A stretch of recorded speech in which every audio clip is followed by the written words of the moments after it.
오늘은 아이성 패배의 교훈이라는 제목으로 하나님의 말씀을 전하도록 하겠습니다. 지난 시간까지 우리가 여호수아 6장에서 여호수아와 이스라엘 백성들이 이 여리고성을 무너뜨리고 점령시키는 그런 내용을 보았습니다. 이 여리고성을 점령을 한 것은 이스라엘의 가나안 정복 전쟁에 있어서 첫 번째 승리가 되는 그런 사건이었는데요. 이 여리고성은 아주 공략하기가 어려운 굉장히 까다로운 난공불락의 요새라고 하였습니다. 그런데 이스라엘 백성이 싸우지도 않고 사실상 전혀 싸우지도 않고 오직 믿음으로 순종함으로 여리고성을 무너뜨리고 완전한 승리를 이렇게 거두게 된 것은 그야말로 이 가나안 전쟁이 어떤 전쟁인지를 잘 보여주는 것이었습니다. 가나안 전쟁은 하나님께 순종함으로 그리고 군대의 힘으로가 아닌 하나님의 힘으로 하나님을 의지함으로 이기는 전쟁이었습니다. 그런데 바로 다음 장인 우리가 오늘 보게 될 7장에서는 이스라엘이 가나안 전쟁에서의 첫 번째 패배를 또 바로 당하게 됩니다. 바로 이 아이성과의 전투에서 패배를 하게 된 것인데요. 이 여리고성 점령에 이어서 이스라엘의 두 번째 목표는 아이성이라고 하는 그런 성이었습니다. 여리고에서 조금 더 나아가면 이 아이라고 하는 그 성읍이 나오는데요. 이 아이성은 여리고성에 비하면 훨씬 더 작은 성읍이었습니다.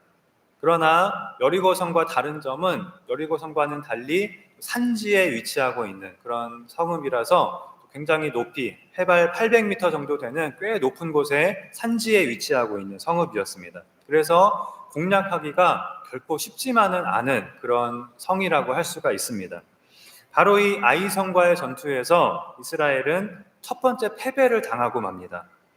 오늘 본문 4절과 5절에 백성 중 3,000명쯤 그리로 올라갔다가 아이 사람 앞에서 도망하니 아이 사람이 그들을 36명쯤 쳐 죽이고 성문 앞에서부터 스바림까지 쫓아가 내려가는 비탈에서 쳤으므로 백성의 마음이 녹아 물같이 된지라 라고 하였습니다. 산지에 있는 성을 공격하다가 후퇴를 하니까 내려갔겠죠. 그 비탈까지 쫓아 내려오면서 적들이 이겼다는 것입니다. 이스라엘 백성 3,000명이 아이성을 치러 올라갔다가 이기지 못하고 오히려 도망을 가게 되었습니다. 그리고 그 와중에 이스라엘 백성 36명이 죽고 말았습니다. 그리고 이 일로 백성의 마음이 녹아 물같이 되었다고 하였습니다. 앞에서 우리가 여리고 백성들이 이스라엘 백성들 때문에 두려워서 마음이 녹았다 이런 것을 여러 번 보았는데요. 반대로 이스라엘 백성들의 마음이 녹아서 물같이 되었다는 것입니다. 녹은 정도가 아니라 아예 물같이 되었습니다. 아주 사색이 되었다는 것입니다. 아니 전쟁을 하다 보면 이길 때도 있고 질 때도 있는 거지 겨우 36명이 죽은 걸 가지고 이렇게 우리가 생각을 할 수도 있는데요. 그렇지가 않았습니다. 그렇게 볼 일이 아닌 것입니다. 이 전쟁은 하나님의 전쟁이라고 하였습니다. 아브라함과의 언약을 이루시기 위해서 하나님께서 이스라엘을 위하여 싸워주시는, 이겨주시는 그런 전쟁이라고 하였습니다. 하나님께서 이렇게 이스라엘 백성들의 목숨을 희생시켜서 승리를 얻어내는 그런 전쟁이 아니라 하나님께서 이스라엘을 위하여 싸워주시는 전쟁이었습니다. 그래서 여리고를 점령할 때에도 이스라엘 군인은 한 명도 죽지 않았습니다. 싸울 필요조차 없었지요. 저절로 여리고성이 무너져 내렸습니다. 그런데 여리고성보다 훨씬 더 작은 이 아이성을 상대로 이스라엘 군인 36명이 죽고 패배하여 도망을 가게 된 것입니다. 하나님의 백성이. 이스라엘 백성들은 마음이 녹았습니다. 큰 충격을 받은 것입니다. 왜 그렇게 큰 충격을 받았을까요? 이 아이성 패배는 전혀 생각도 하지 못한 일이었기 때문입니다. 요단강을 건널 때에도 아무도 안 죽고 잘 건넜고 여리고성을 점령할 때에도 아무도 안 죽고 놀라운 승리를 거두었는데 그래서 이 아이성도 당연히 우리가 이기는 것을 기정사실로 모두가 여기고 있었는데 무려 36명이나 죽고 죽은 것만이 아니라 패퇴하게 되는 전혀 예상치 못한 일이 일어나게 된 것입니다. 자, 얼마 전 요단강을 건너고 또 방금 여리고성을 정복한 이스라엘 백성들에게 아이성을 상대로 이런 결과를 맞는 것은 한 번도 생각해보지 않은 일이었습니다. 그런데 그렇다고 하더라도 이스라엘 군대가 지금 전멸한 것도 아니고 사실 겨우 36명이 죽었을 뿐인데, 그렇다면 다시 군대를 잘 정비해서 이번에는 3,000명이 아니라 3만 명을, 아니 10만 명을 보내서 다시 아이성을 공격하면 분명히 아이성을 충분히 무너뜨릴 수가 있을 텐데, 왜 이스라엘 백성들은 이 일로 마음이 녹아내리고 물같이 된 것일까요? 그것은 바로 하나님의 함께하심이 우리를 떠났다고 하는 그러한 두려움 때문이었습니다. 요단강을 가르신, 여리고성을 무너뜨리신 그 하나님의 능력이 더 이상 우리와 함께하지 않으시나 보다, 우리를 떠났구나 하는 이 두려움이 엄습해온 것입니다. 그렇다면 이것은 보통 일이 아니었습니다. 단지 36명이 죽고 한 번의 전투에서 패한 그 정도의 일이 아니었습니다. 이스라엘 백성이 이제 막 40년 만에 가나안 땅에 발을 들여놓았는데, 그러자마자 앞으로 가나안 전쟁에서 승리하지 못하고 가나안 족속에게 멸망을 당할 위기에 놓이게 된 것입니다. 그런 것을 의미했습니다. 그래서 이스라엘 백성들은 큰 충격을 받고 갑자기 마음이 물같이 녹아내리게 된 것입니다. 자, 그리고 이런 충격에 빠진 것은 백성들만이 아니었습니다.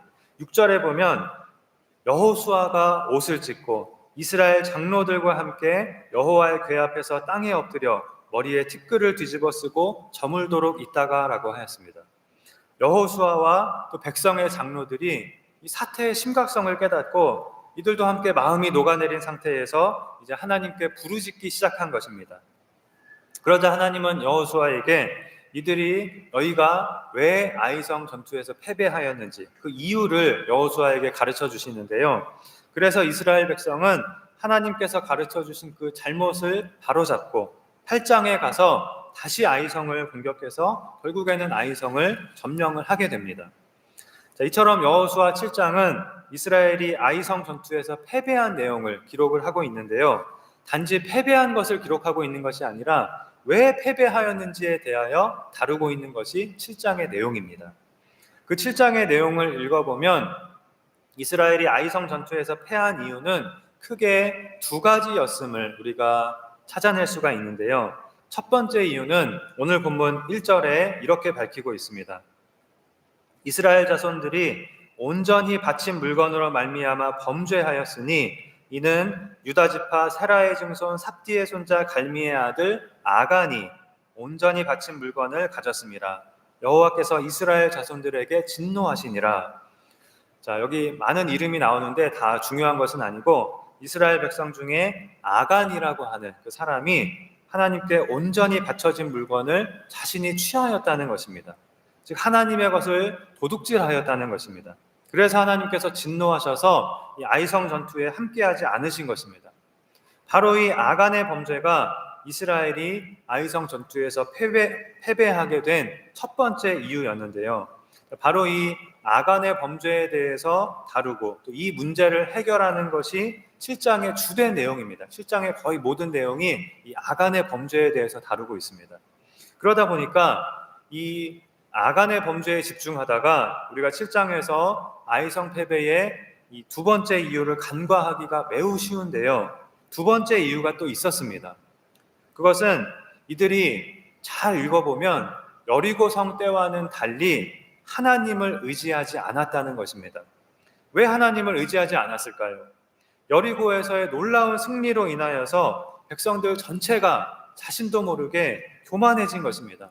그리고 상대적으로 여리고성보다 작은 아이성을 바라보면서 방심을 하게 되었습니다. 이 정도는 쉽게 이길 수 있겠다. 하나님의 그런 놀라운 역사가, 기적적인 역사가 없어도 우리 힘으로도 충분히 이길 수 있겠다. 이러한 착각에 빠지게 된 것입니다. 그래서 종합적으로는 아간의 범죄로 하나님이 진노하신 것, 그리고 이스라엘이 하나님을 의지하지 않은 것, 이 두 가지가 아이성 패배의 원인이었다고 할 수 있는데요. 여호수아 7장이 다루고 있는 이 아간의 범죄에 대한 내용만 해도 상당히 길고 내용이 많기 때문에 이 아간의 범죄에 대한 내용은 다음 시간에 따로 한번 살펴보도록 하겠고요. 오늘은 아이성 패배의 또 다른 원인이 되었던 하나님을 의지하지 않은 것, 이것에 대해서 우리가 살펴보면서 우리에게 적용할 교훈을 몇 가지 생각해 보도록 하겠습니다. 먼저 2절에 보면 여호수아가 여리고성 다음 목표인 이 아이성에 정탐꾼을 보내는 것으로 아이성에 대한 이야기가 시작이 되고 있습니다. 먼저 정탐꾼을 보내서 정탐을 함으로 전쟁을 준비한 것은 사실 지금까지와 별다른 것이 없었습니다. 여리고 성을 칠 때와 다르지 않았습니다. 항상 이렇게 먼저 정탐꾼을 보냈습니다. 그런데 3절에 보면 정탐꾼들이 돌아와서 보고하는 내용이 나오는데요. 정탐꾼들이 여호수아에게 이렇게 말합니다. 백성을 다 올라가게 하지 말고 2~3천 명만 올라가서 아이를 치게 하소서.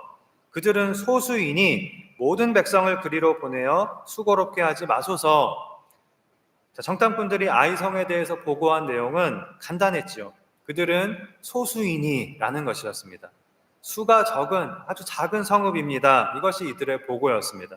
그러면서 정탐꾼으로서 자신들의 의견을 여호수아에게 말하였는데요. 아이성을 치는 데에는 2~3천 명의 군사면 충분합니다. 괜히 많이 가서 수고할 필요가 없습니다. 라는 것이었습니다. 사실 이 정탐꾼의 의견은 인간적인 생각으로 보면 아주 타당하고 또 합리적이고 이유가 있는 의견이라고 할 수가 있었습니다. 여호수아 8장에 보면 당시 이 아이성의 인구는 12,000명 정도였는데요. 그렇게 본다면 그 중에 군사의 수는 한 3,000명 정도, 많아야 한 4,000명 정도가 되었을 것입니다. 그에 비해서 지금 이스라엘은 그 민수기에서 우리가 인구조사한 것을 보았잖아요. 지금 이스라엘 백성은 전쟁에 나갈 수 있는 장정의 수가 약 60만 명이었습니다. 비교가 되지 않는 규모였습니다. 게다가 난공불락의 여리고성을 점령하는 동안 이스라엘군은 한 명도 죽지 않았습니다. 정말 만화 같은 놀라운 승리를 손 하나 까딱하지 않고 거두었습니다. 그러니 지금 이스라엘 군사들의 자신감이 충만하고 사기가 하늘을 찌르고 있었던 것은 어쩌면 당연한 일이었습니다. 아이성 정도는 정말 우습게 보였을 것입니다. 아이성을 점령하는 일은 식은죽 먹기로 보였습니다. 지금 상황이 충분히 그렇게 느낄 수 있는, 그렇게 볼 수 있는 상황이었습니다. 그러나 문제는 바로 그런 이들의 생각이, 마음가짐이 잘못되었다는 것입니다. 앞에서 하나님은 이스라엘이 여리고성을 공격하기 전에 이스라엘 백성이 할례를 행하게 하시고 또 유월절을 지키게 하심으로써 이 전쟁이, 가나안 전쟁이 어떤 전쟁인지를 먼저 기억하게 하셨습니다. 이 전쟁은 너희의 힘으로 하는 전쟁이 아니다, 내가 싸우는 전쟁이다 하는 것을 이 할례와 유월절을 통해서 가르쳐 주시고 기억하게 하셨습니다. 그런데 그것을 벌써 잊어버린 것입니다. 정탐꾼들의 말을 보면 이 전쟁에 대한 그들의 접근 방식부터가 잘못되었음을 알 수 있습니다. 바로 그들은 소수이니라고 하는 말입니다. 이 전쟁을 자신들의 힘으로 싸우는 전쟁이라고 지금 생각하고 있는 것이죠. 여리고성도 자신들이 잘해서 이겼다고 그렇게 생각하고 있는 것입니다. 그래서 이런 분석과 판단을 하게 된 것입니다. 만일 이 전쟁이 하나님께서 싸우시는 하나님의 전쟁이라면 적들이 소수이거나 다수인 것이 의미가 있을까요? 상대가 여리고성이든 요단강이든 홍해이든 그런 것들이 의미가 있을까요? 하나님에게 어떤 성은 정복하기가 조금 더 쉽고 어떤 성은 정복하기가 조금 더 어려운 그런 것이 있을까요? 하나님께는 그런 것은 의미가 없습니다. 모두가 다 쉬운 상대인 것입니다. 그런데 정탐꾼들이 그들은 소수이니 2~3천 명으로 충분합니다 라고 말하고 있는 데에 깔려있는 생각은 이 정도는 우리의 힘으로도 쉽게 이길 수 있다라는 것입니다. 물론 우리는 이것도 맞다라고 생각할 수가 있죠. 맞는 말이지요. 이 정도는 이스라엘 군대의 힘으로 쉽게 이길 수 있는 것이 맞습니다. 그리고 난공불락의 그 여리고성은 하나님께서 기적으로 무너뜨려 주셨으니 이번에는 이 작은 아이성은 우리가 한번 해보자. 우리 힘으로 충분히 가능한 일이니 이건 우리가 하는 것이 맞다. 이번에는 우리가 하나님께 좀 공을 세워드리자. 이런 생각을 가질 수도 있을 것입니다. 그러나 이것은 가장 중요한 것을 잊은 것이었습니다. 하나님을 의지해야 한다는 것입니다. 상대가 소수이든 다수이든 어려운 상대이든 쉬운 상대이든 우리의 힘으로 이기는 것이 아니라는 것입니다. 하나님을 의지해야 한다는 것입니다. 이 가장 중요한 사실을 잊은 것입니다. 이스라엘이 싸우는 가나안 전쟁은 칼로 싸우는 전쟁이 아니라고 하였습니다. 힘으로 싸우는 전쟁이 아니었습니다.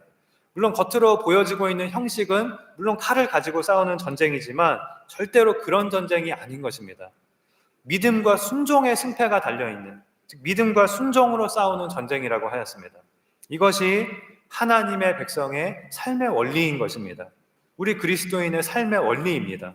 어려운 일은 하나님께서 해주시고 쉬운 일은 우리가 하는 것이 아닙니다. 어려운 일이든 쉬운 일이든 하나님을 의지해야 하는 것입니다. 어려운 일이든 쉬운 일이든 우리의 힘으로 하는 것이 아니라 하나님의 능력으로 하는 것입니다. 베드로전서 4장 11절에 만일 누가 봉사하려면 하나님이 공급하시는 힘으로 하는 것 같이 하라라고 하였습니다. 우리가 하는 모든 일은 하나님이 공급하시는 힘으로 하나님의 능력으로 하는 것입니다. 이것이 그리스도인의 삶의 원리인 것입니다. 그런데 이 가장 중요한 것을 지금 이들이 잊어버린 것입니다. 가장 중요한 마음을 잃어버린 것이지요. 자, 그리고 여호수아도 이 정탐꾼들의 말을 듣고 그들의 말대로 합니다. 4절에 백성 중 3,000명쯤 그리로 올라갔다가 아이 사람 앞에서 도망하니 라고 하였습니다. 지금 여기서 3,000명이냐 4,000명이냐 이것이 중요한 것이 아니라 정탐꾼들과 같은 마음으로 지금 여호수아가 이 정도는 우리가 쉽게 할 수 있다라는 마음으로 3,000명을 보냈다가 그 아이 사람들에게 패하여 도망을 가는, 하나님의 백성이 도망을 가는 이런 수모를 겪게 된 것입니다. 우리가 오늘 본문을 잘 읽어보면 이 아이성 공략에서 나타나고 있는 문제는 이 모든 과정 중에 지금 하나님이 나오지 않는다는 것입니다. 하나님을 찾아볼 수가 없습니다. 이들은 하나님께 묻지도 않았고 앞에서와는 달리 하나님께 묻지도 않았고 또 하나님의 명령이나 지시를 받고 있지도 않습니다. 이것이 여리고성 공략대와 다른 점이었습니다. 하나님을 의지함은 없고 오직 사람의 판단과 결정으로만 아이성을 공격한 것입니다. 문제는 이미 이들의 마음속에 여리고성에 대한 승리는 자신들이 이룬 승리라고 하는 그런 교만과 자만이 자리하고 있었다는 것입니다. 그리고는 전혀 예상치 않은 패배를 당하고 나서야 온 이스라엘 백성은 마음이 녹아 물같이 되었습니다. 우리를 도우시던 그 하나님의 임재가 떠났구나 하고 가슴이 철렁 내려앉았습니다. 그래도 한 가지 다행인 것은 이들이 이 아이성에 패배한 그 실패의 자리에서 오늘 본문을 보면 하나님께로 나아갔다는 것입니다. 6절에 여호수아가 옷을 찢고 이스라엘 장로들과 함께 여호와의 궤 앞에서 땅에 엎드려 머리에 티끌을 뒤집어 쓰고 저물도록 있다가 라고 하였습니다. 여기에 옷을 찢고 머리에 티끌을 뒤집어 쓰는 행위는 성경에 많이 나오죠. 이 행위는 큰 슬픔을 나타냄과 동시에 또한 하나님께 자복하고 회개한다고 하는 그런 의미가 담겨 있는 행동입니다. 이스라엘이 이 아이성 패배로 인해서 주저앉지 않고 하나님이 우리를 떠나셨다, 우리는 끝났다 이렇게 주저앉지 않고 슬픔과 회개 가운데 하나님께로 나아간 것입니다. 그리고 결국 8장에 가서 다시 하나님의 명령에 따라 나아가서 아이성을 점령하게 됩니다. 그래도 결국에는 이렇게 다시 일어나서 승리를 한 것입니다. 자, 그럼 오늘은 우리가 이스라엘 백성의 아이성 패배를 돌아보면서 우리가 여기서 기억해야 할 교훈은 무엇인가 하는 것을 생각해 보도록 하겠습니다. 몇 가지를 생각해 볼 텐데요. 첫째는 성공에 취하지 말자 하는 것입니다. 성공에 취하지 말자. 이것이 이스라엘의 아이성 패배가 우리에게 주는 첫 번째 교훈입니다. 성공에 취하지 말라라는 것입니다. 여러분, 사람이 술에 취하는 것보다 더 취하기가 쉽고 더 위험한 것이 바로 이 성공에 취하는 것입니다. 그래서 이 성공한 직후, 승리한 직후 이때가 가장 위험한 때인 것입니다. 우리가 성공했을 때, 승리했을 때 제일 먼저 해야 할 일은 이것은 하나님께서 하신 일입니다 하고 고백하는 것입니다. 항상 이것을 우리는 제일 먼저 깨닫고 고백하는 것이 중요합니다. 그렇지 않고 성공에 취하고 승리에 취해버리게 되면 위대한 성공 후에, 하나님께서 주신 위대한 승리 후에 넘어지게 되는 것입니다. 영적으로 넘어지게 됩니다. 그런 일들이 우리의 삶 속에서 얼마나 많이 일어나는지 모릅니다. 우리가 성공에 취하고 승리에 취해서 하나님께서 하신 일이라는 것을 잊어버리고 내가 했다고 착각하고 교만에 빠지게 되는 것입니다. 성경에서도 우리가 이런 예를 많이 찾아볼 수가 있습니다. 이스라엘의 첫 번째 왕이었던 사울 왕은 이 사울 왕이 처음에 얼마나 겸손하고 마음이 낮은 사람이었는지 모릅니다. 성경을 읽어보면 굉장히 겸손한 사람이었습니다. 나는 이스라엘의 가장 작은 지파 베냐민 사람이고 또 나의 가족은 베냐민 지파 중에서도 가장 미약합니다. 그런 내가 어떻게 이스라엘의 왕이 될 수가 있겠습니까? 이렇게 말하던 사람이 사울이었습니다. 그런데 그런 사울이 왕이 되고 나서 아말렉과의 싸움에서 큰 승리를 거둔 후에 교만하여져서 하나님께 불순종을 하게 됩니다. 하나님께 버림을 받게 됩니다. 이스라엘의 두 번째 왕인 다윗 왕은 어땠습니까? 지금까지도 다윗은 이스라엘의 가장 훌륭한 왕으로 일컬어질 만큼 인품도 정말 훌륭하고 믿음도 정말 훌륭했던 그런 사람입니다. 그런데 우리가 잘 알다시피 그런 다윗도 넘어진 때가 있었습니다. 그때가 언제였냐면요, 다윗이 큰 나라를 이루고 그 전에는 많은 어려움을 겪었잖아요. 왕이 되기까지 참 많은 고생도 하고 고난을 겪었는데 이제는 큰 나라를 이루고 나라가 안정되고 나라가 강대해져서 이제는 자신이 직접 전쟁에 나가지 않고 그냥 부하들만 전쟁에 내보내고 자신은 왕궁에서 편안하게 있을 그때였습니다. 그러다가 다윗이 간음죄와 살인죄를 저지르게 된 것입니다. 다음 왕인 솔로몬 왕도 처음에는 겸손해서 하나님의 축복을 많이 받고 정말 넓은 영토와 부강한 나라를 이루었습니다. 부와 명성을 모두 이루었습니다. 그러나 이후에 바로 그 성공에 취해서 이 솔로몬이 타락하기 시작하였고 정말 크게 타락을 하고 말았습니다. 이처럼 큰 성공 후에, 큰 승리 후에 오히려 우리는 더 크게 넘어질 수도 있다는 것을 꼭 기억해야 하겠습니다. 우리가 하나님의 도우심으로 큰 성공을 거두고 큰 승리를 거둠으로 자신감을 가지고 용기를 가지게 되는 것은 물론 좋은 일입니다. 그러나 자신감을 가지고 우리가 용기를 가지는 것보다 더 중요한 것은 하나님께서 행하셨음을 깨닫는 것, 그리고 계속해서 하나님을 의지하는 것이 훨씬 더 중요한 것입니다. 자신감은 좋지만 자신의 능력으로 승리했다고 착각에 빠지면 안 되는 것입니다. 오늘 우리가 이스라엘의 아이성 패배를 교훈 삼아서 첫 번째로는 절대로 성공에 취하지 말고 언제나 하나님께서 하셨음을 고백하라는 것을 마음에 꼭 새기고 기억해야 하겠습니다. 그리고 언제나 우리의 자신감, 용기, 노력, 실력에도 불구하고 하나님이 함께하지 않으신다면 우리의 모든 시도는 실패할 수밖에 없습니다. 나는 하나님을 의지합니다. 이렇게 고백하며 나아가므로 하나님과 함께 여리고 성도 무너뜨리고 아이 성도 무너뜨리는 우리가 되어야 하겠습니다. 다음으로 아이성 패배를 통하여 우리가 기억해야 할 두 번째 교훈은 우리가 실패했을 때, 오늘 본문의 이스라엘 백성들처럼 우리가 실패했을 때에는 내가 교만해져서 하나님을 의지하지 않았음을 깨닫고 회개하면서 겸손해져서 다시 하나님께로 나아가야 한다는 것입니다. 오늘 백성의 이 여호수아와 이스라엘 장로들처럼 다시 우리가 하나님께로 나아가야 한다는 것입니다. 우리가 실패할 때도 있습니다. 내가 교만해져서 하나님 의지하지 않고 오늘 본문의 이스라엘 백성들처럼 우리도 실패할 때가 있습니다.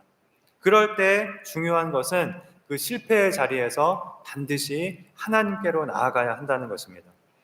10절에 보면 하나님께서 여호수아에게 이렇게 말씀하십니다. 일어나라, 어찌하여 이렇게 엎드렸느냐.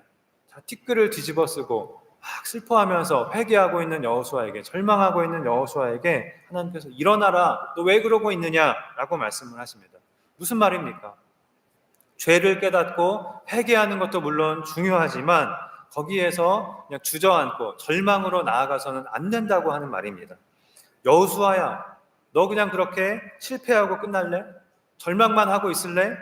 다시 일어나서 잘못을 고치고 문제를 해결하고 다시 가서 아이성을 쳐야 할 것 아니냐라고 하는 하나님의 말씀인 것입니다. 우리는 누구나 실패를 합니다. 실패 안 한 사람은 없습니다. 누구나 우리는 죄를 짓고 넘어질 때가 있습니다. 그런데 거기에서 절망하거나 또는 자포자기하고 더 죄로 나아가는 그런 경우가 있습니다. 반면에 하나님께로 나아가서 용서를 받고 새로운 기회를 얻고 변화된 삶으로 승리로 나아가는 경우도 있습니다. 이처럼 만일 우리가 실패했을 때 그 실패로 인하여서 내가 교만하여 하나님을 의지하지 않았던 것을 깨닫고 회개하며 하나님께로 나아간다면, 그러면 우리가 한 그 실패는 성공의 어머니가 되는 것입니다. 값진 실패가 되는 것입니다. 물론 실패는 굉장히 쓰라리겠지만 그럼에도 불구하고 값진 실패가 될 수 있는 것입니다. 우리는 누구나 실수도 하고 실패도 합니다. 쓰라린 좌절을 맛보게 되기도 합니다. 그 실패는 물론 괴롭고 힘듭니다. 그러나 우리가 깨달아야 할 것은 실패도 사실은 우리가 하나님께 감사해야 할 것 중에 하나라는 것입니다. 여러분, 만약에 오늘 본문의 이스라엘 백성에게 이 아이성 패배가 없었다면 어땠을까요? 이들이 교만해져서 하나님을 의지하지 않고 자신들의 힘만 믿고 나아갔는데, 그런데도 이겼다면 어떻게 되었을까요? 아마 이들은 갈수록 더 교만해지고 자기 도취에 빠졌을 것입니다. 만일 그렇게 해서 가나안 땅을 다 정복한다고 해도 그것은 승리가 아닌 것입니다. 오히려 죽음을 향해서 가는 것일 뿐입니다. 우리는 하나님께서 주신 실패도 감사한 일임을 깨달아야 하겠습니다. 그런데 우리의 실패가 감사한 일이 되려면 그 실패의 자리에서 우리가 반드시 하나님께로 나아가야 한다는 것을 우리는 꼭 기억해야 하겠습니다. 그래서 실패 후에는 우리의 실수와 잘못을 바로잡고 하나님과 함께 반드시 다시 성공으로 나아가는 그런 우리가 되어야 하겠습니다. 그런데 여기서 가장 중요한 마지막 세 번째 교훈이 남아 있습니다. 그것은 성공에 취하여 넘어지고 실패의 자리에서 다시 하나님께로 나아가는 이것을 반복하지 말라는 것입니다. 굉장히 중요한 것입니다. 자, 여호수아 7장의 이스라엘 백성의 모습은 바로 우리의 모습을 너무나 잘 보여주고 있는데요. 그것은 이렇게 승리 후에는 자기 도취와 교만에 빠져서 넘어지고 그런 일이 참 많지요. 또 실패 후에는 또 하나님께 부르짖는 것입니다. 이것도 우리가 잘 합니다. 이것이 우리의 모습 아닙니까? 하나님께서 함께해 주시고 축복해 주셔서 형통하게 되면 그 성공에 취해서 금세 하나님의 은혜를 다 잊어버리고 내가 잘해서 된 줄 알고 교만에 빠지는 것입니다. 그래서 일이 잘 풀리고 어려운 일이 없을 때에는 하나님을 찾지도 않습니다. 하나님을 찾을 생각도 하지 않습니다. 그러다가 실패하거나 어려운 일이 생기면 그제야 하나님을 찾습니다. 어려울 때에는 또 우리가 열심히 하나님을 찾고 하나님께 열심히 부르짖습니다. 갑자기 교회에도 열심히 나가고 안 하던 기도도 열심히 합니다. 그런데 중요한 것은 이러한 것의 반복이 우리의 신앙생활이 되어서는 안 된다는 것입니다. 성공한 후에는 자기 도취와 교만에 빠지고 그러다가 실패하면 또 하나님께 부르짖고 하나님께로 나아가고 그러다가 하나님의 도우심으로 다시 성공하면 또 자기 도취와 교만에 빠지고 이것이 반복되어서는 안 된다는 것입니다. 그런데 사실은 가만히 보면 이것이 바로 우리의 신앙의 모습이고 우리의 인생의 패턴인 경우가 참 많습니다. 그런 우리의 모습을 우리는 깨닫게 됩니다. 이것이 우리의 모습인 것입니다. 그러나 지금부터라도 이것이 반복되지 않도록 우리가 노력을 해야 하겠습니다. 우리가 실패의 자리에서 하나님께로 나아가 다시 성공으로 나아가는 것도 중요하고 그것도 중요하지만 같은 잘못을 반복해서 성공해서 다시 실패로 가지 않는 것도 역시 중요한 것입니다. 특별히 오늘은 우리가 3.1절 105주년 기념주일을 맞게 되었는데요. 105년 전인 1919년은 우리 한국만이 아니라 인도와 또 중국에서도 민족적인 혁명운동이 일어났던 이런 3.1운동과 비슷한 이 운동들이 이 아시아에서 여러 번 일어났던 그런 해입니다.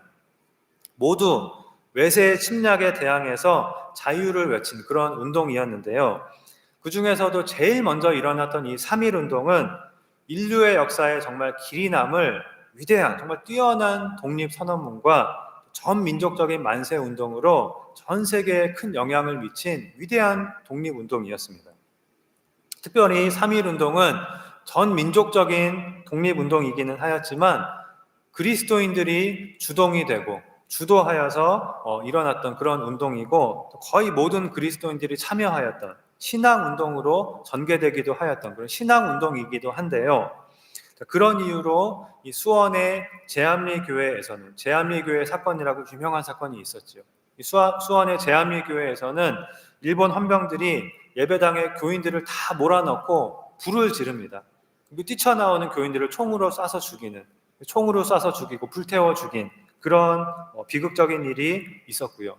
또 8.15 광복 직전에는 한국의 기독교 지도자들을 일시에 암살하려는 계획을 일본이 세우기도 하였습니다. 그러나 결국 하나님께서 우리에게 광복을 주셨습니다. 그래서 우리 한국교회는 이 3.1절과 또 8.15 광복 모두를 국가기념주일로 오래전부터 전통적으로 지키고 있는데요.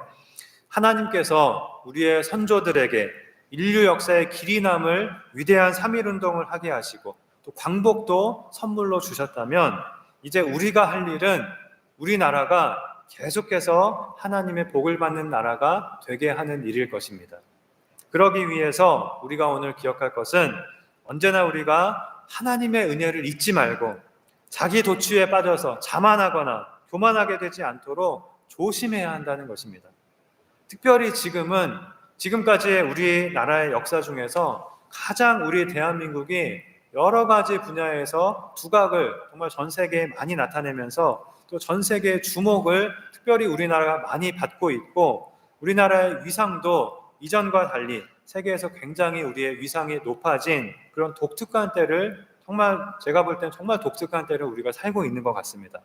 전 세계 사람들이 한국에 열광을 하고 있습니다. 여러 가지에 지금 K를 붙여가지고 이 K 열풍이 불고 있습니다. 제가 어릴 때만 해도 이런 날이 올 것이라고는 상상도 할 수 없었던 그런 일들이 지금 우리의 눈앞에 펼쳐지고 있습니다. 우리가 지금 바로 그러한 대한민국을 살아가고 있습니다.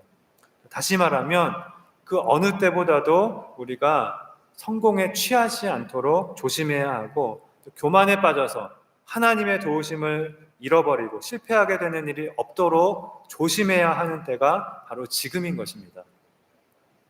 또한 동시에 우리가 또 깨달아야 할 것은 사실은 이미 우리가 성공에 취해서 교만해져서 하나님의 은혜를 잊고 하나님의 도우심과 축복을 잃어버리고 넘어지고 실패하고 있는 중에 있다는 사실입니다. 우리 나라도 한국 교회도 우리의 가정도 우리 자신도 교만해져서 하나님을 의지하지 않고 하나님을 떠남으로 아이성을 이기지 못하고 패배하고 있다는 사실입니다. 우리 나라와 교회들과 우리의 가정, 우리 자신, 우리의 후손들, 우리의 아이들, 다음 세대가 위기 가운데 놓여 있는 것입니다. 그 어느 때보다도 우리가 회개하고 하나님께 부르짖으며 하나님께로 나아가야 하는 때가 역시 또한 바로 지금인 것입니다. 오늘 우리가 다시 한번 하나님을 바라보면서 하나님의 도우심이 없이는 우리 나라의 안전도, 평화도, 성공도 우리의 힘으로는 이룰 수 없음을 깨달으며 고백해야 하겠습니다. 하나님의 도우심이 없이는 우리 앞에 있는 아이성을 이길 수 없음을 우리는 고백해야 하겠습니다. 그리고 지금까지 우리에게 성공과 승리를 주신 분도 하나님이시며 앞으로 우리에게 성공과 승리를 주실 분도 오직 하나님이심을 우리가 고백해야 하겠습니다. 우리 한 사람 한 사람이 이러한 믿음을 고백하며 이러한 믿음으로 살아가야 하겠습니다. 하나님이 함께하지 않으시면 아무리 작은 일에도 나는 실패할 수밖에 없습니다. 모든 일에 나는 오직 하나님을 의지합니다. 이러한 고백으로 우리가 우리 앞에 있는 아이성을 향하여 나아가야 하겠습니다.